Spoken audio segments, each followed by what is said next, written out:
A experiência de morrer e a percepção da morte têm um significado pessoal e cultural, que vai ser moldado a partir do contexto histórico e sociocultural em que o indivíduo está inserido, ou seja, religião, instituições sociais, rituais, conhecimento médico e tecnologia. A percepção da morte na antiguidade. O que é a morte, onde está localizada, como pode ser entendida? Ao longo da história médica, filósofos, especialistas em bioética e médicos vêm debatendo essas questões. Então, na antiguidade, a vida era entendida como condição de ter vitalidade, e a morte era vista como a privação ou a ausência dessa vitalidade. O corpo era vasculhado em busca dos sinais dela, o que incluía palidez, ausência de pulso, respiração fria, rigidez cadavérica, sinais oculares e o sinal mais confiável de todos, a putrefação. Os médicos hipocráticos, quando procuravam esses sinais, não se viam como deuses que salvavam os doentes das garras da morte, e também não estavam preocupados com as causas da morte, fossem elas imediatas ou distantes, porque a morte era entendida muito mais como um mistério existencial do que um problema médico. A vida era vista como um presente de Deus, e a morte, apesar de uma reputação ruim, era o que liberava as pessoas do sofrimento e da tortura. Então, o pensamento médico na antiguidade ele foi moldado por uma visão de mundo religiosa, expressa pelo cuidado com os doentes, Idade Média, da morte serena para a rainha do terror. Como os curandeiros sabiam dizer se uma pessoa iria morrer, um método recomendado na França por volta do ano 800 consistia em limpar o doente com banha e jogá-la para os cachorros. Se eles a comessem, era indicativo de que o paciente iria viver. Esse método, com muitos outros, fazia parte de uma visão medieval de que o processo de cura era envolto em superstições, conceitos não médicos e muitas vezes inapropriados. Mas a perspectiva não é completamente correta, porque os praticantes da medicina na Idade Média reproduziram muitos textos de Hipócrates, Plínio e outros pensadores. No início da Idade Média, surgiu um conceito de morte serena, um ideal de boa morte, como se fosse um processo de adormecer, silencioso, calmo, sem lutas, realmente em paz. Essa perspectiva de boa morte perdurou por boa parte do período medieval, baseada numa rica literatura e tradição litúrgica, como por exemplo a lenda do rei Arthur, passando a imagem de cavalheiros, clero e camponeses que depois que resolviam seus assuntos mundanos, se submetiam à morte e à vida após a morte, um real sentimento de aceitação de sua condição. Era uma perspectiva comum, o que fazia com que os médicos não fossem necessários. Apesar da promessa cristã de uma boa morte, de uma vida após essa morte, o medo assombrou a Europa medieval nos séculos XIV e XV com a epidemia de peste negra. Um terço da população padeceu, mas houveram também estragos nos rituais tradicionais, nas imagens de morte e nos enterros. Com um grande número de mortes, as taxas para os enterros aumentaram, os mortos ficavam empilhados em frente às casas, as cerimônias fúnebres tiveram que ser proibidas e, quando era possível, os enterros eram rápidos e sem o antigo significado. O trauma coletivo causado pela peste negra contribuiu para a construção da visão de que a morte era a rainha do terror. Então, obras como Danse Macabre, a Dança da Morte e Ars Moriendi, a Arte de Morrer, acentuaram os horrores físicos da morte. Enquanto o cristianismo pregava o desprezo para o sofrimento mundano e a salvação das almas, as obras já citadas representavam a agonia da morte, mas ofereciam consolo e orientação para aqueles que estavam morrendo.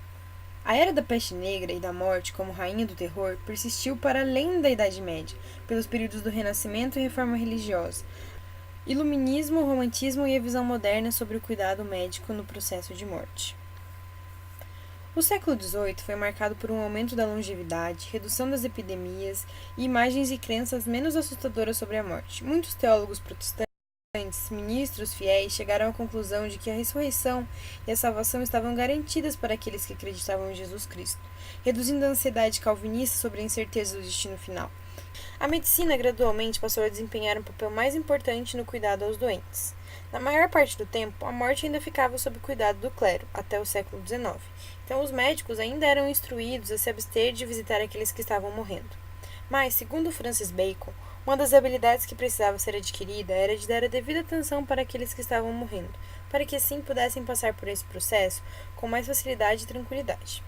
Ao longo dos 250 anos seguintes, os avanços na medicina levaram a um embate entre o ideal de boa morte, aliviando as dores físicas, e um novo ideal biomédico e tecnológico de salvar vidas.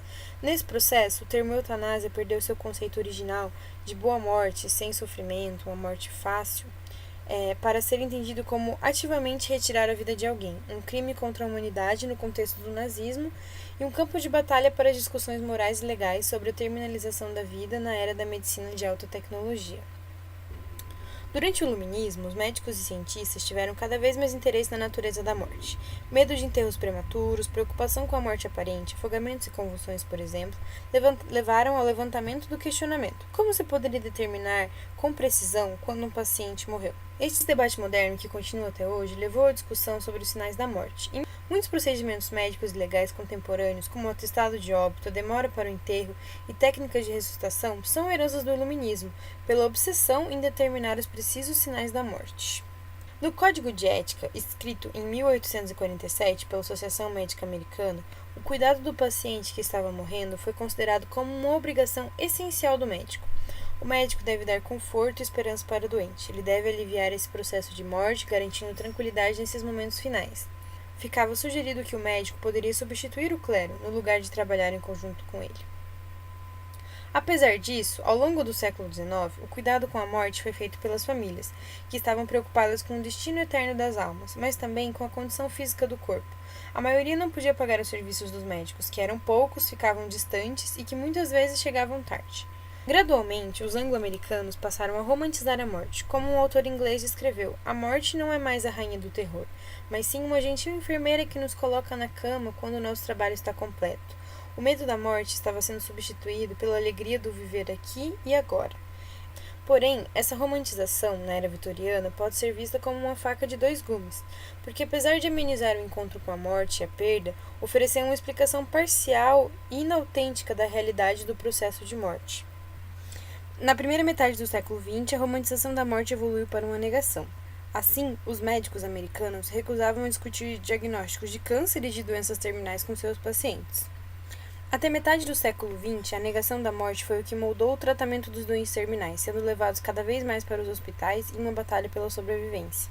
Em geral, esses ambientes evitavam sua associação com a morte. Os edifícios eram projetados para contribuir na dissociação dessa relação, minimizando a visibilidade da morte, assim como hoje em que muitos hospitais se identificam com a ideia de salvar vidas ao invés do cuidado com os doentes terminais.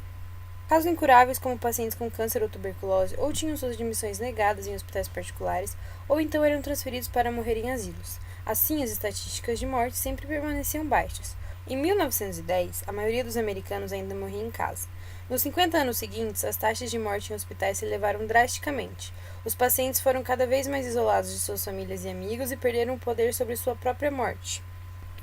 Os médicos foram se tornando impessoais e desapegados, interessados apenas na doença de seus pacientes. Com o advento das tecnologias que preservavam a vida de pacientes, morrer em hospitais se tornou algo mais comum e problemático.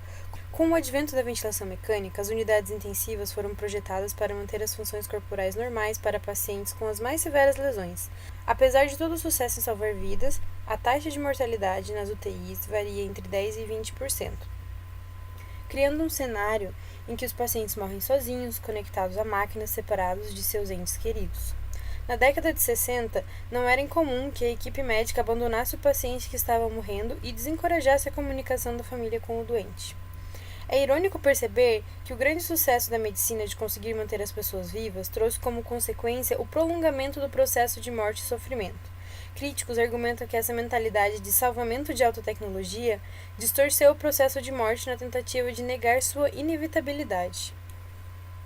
Em 1967, Cecily Saunders, uma enfermeira inglesa e assistente social, fundou um movimento com o objetivo de aumentar a consciência a respeito da morte como processo natural, para evitar o sofrimento desnecessário e restaurar a dignidade no processo de morte. Na visão dela, o ideal seria criar instituições que proporcionassem os cuidados com compaixão para os doentes incuráveis. A escolha da palavra hospício foi com base na antiga tradição de oferecer hospitalidade e cuidados como na Europa cristã do século IV. Elizabeth Ross foi uma grande ativista desse processo. Ela defendia que a morte tinha se tornado um tabu, que não era discutido e que deveria ser evitado de todas as formas. Mas em seus estudos percebeu que as outras sociedades aprenderam a lidar melhor com a realidade da morte. E, retomando o conceito de boa morte das tradições do ars moriendi, da arte de morrer, que se pudéssemos aprender a ver a morte sob outra perspectiva, poderíamos aprender a viver nossas vidas com significado, apreciando todos os momentos e com consciência da limitação do nosso tempo. Quando a morte chegasse, ela não seria temida como algo estranho, mas como um companheiro esperado. Esses movimentos foram impulsionados pelo desejo dos indivíduos de recuperar o controle sobre o processo de morte. Mas e quando o indivíduo não tem capacidade de tomar decisões? Ou quando a tecnologia médica previne a morte apenas mantendo o doente quase morto em um estado vegetativo? Uma série de inovações tecnológicas, desde respiradores mecânicos até o transplante de órgãos, trouxe novos problemas éticos. Esses casos de transplante levantaram o real significado dos termos vivo e morto. Poderia um paciente que parece vivo estar morto? Quando se poderia desligar um ventilador mecânico? Quando um órgão poderia ser coletado? Essas questões fizeram os médicos questionarem o tradicional critério de morte cardiopulmonar e desenvolveram o conceito de morte cerebral. Devido à necessidade de uniformização do conceito, em 1981 foi criada a Lei de Determinação Uniforme de Morte. Em 1975, houve um evento que desencadeou o início dos debates sobre o direito de morrer. Um casal pediu para que sua filha de 20 anos, que estava em coma, tivesse os aparelhos desligados, e os médicos e o hospital se recusaram. A família entrou na justiça, que definiu o desligamento do aparelho, mas a jovem permaneceu viva e irresponsiva por mais 9 anos, até que veio a falecer. Isso levantou novos questionamentos. Quem é responsável por tomar as decisões por um paciente que está em coma? Quem autoriza a morte? E o que fazer por alguém que se encontrar na mesma situação dessa jovem, morto, porém vivo? Nesses debates haviam os defensores da eutanásia, da morte misericordiosa, mas que nesse período remetia ao nazismo e à eugenia que ocorreram no início do século XX, o que fez com que a Sociedade de Eutanásia da América mudasse de nome para a Sociedade pelo Direito à Morte, demonstrando a diferença entre apressamento da morte e a retirada do tratamento. Em 2013, 3 estados norte-americanos permitiram suicídio assistido, refletindo a convicção de que a autodeterminação inclui o direito de terminar a própria vida.